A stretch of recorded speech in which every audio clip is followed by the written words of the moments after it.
tuga na kapag kalamunggay. Meron akong napisap-pisap na kamunggay ba. So ngayon, kuhanan na naman natin ng katas. Iinom na naman tayo ngayong morning. O, diba? Pag marami akong dinidikdik na kuhan, marami din siyang katas. Tingnan mo yung katas. Ito na naman.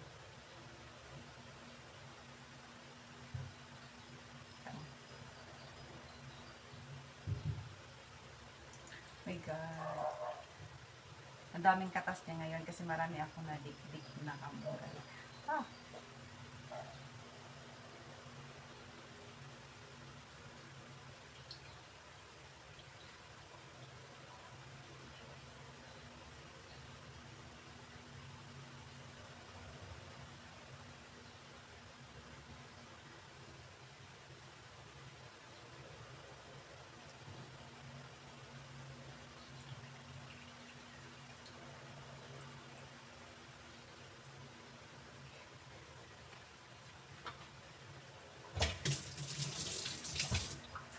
So, ilagyan natin ng kalamansi. Kalamansi juice.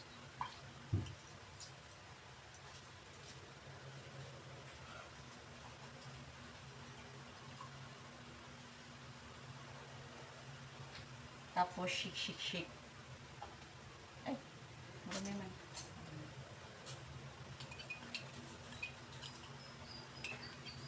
Kalamunggay.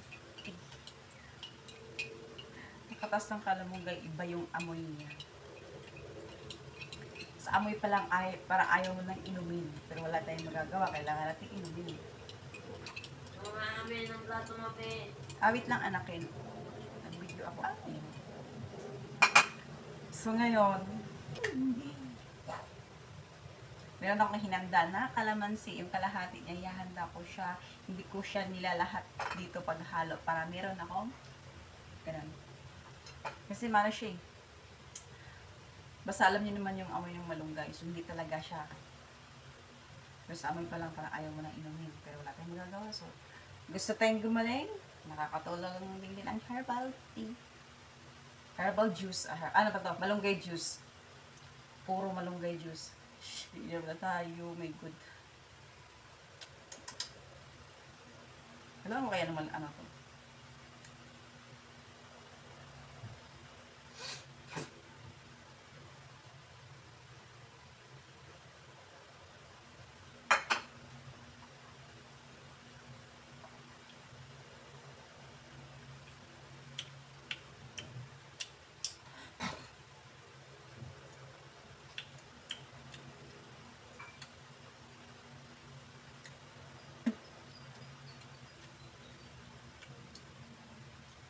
Inano ko agad ng kalamansi. Kasi pag hindi ko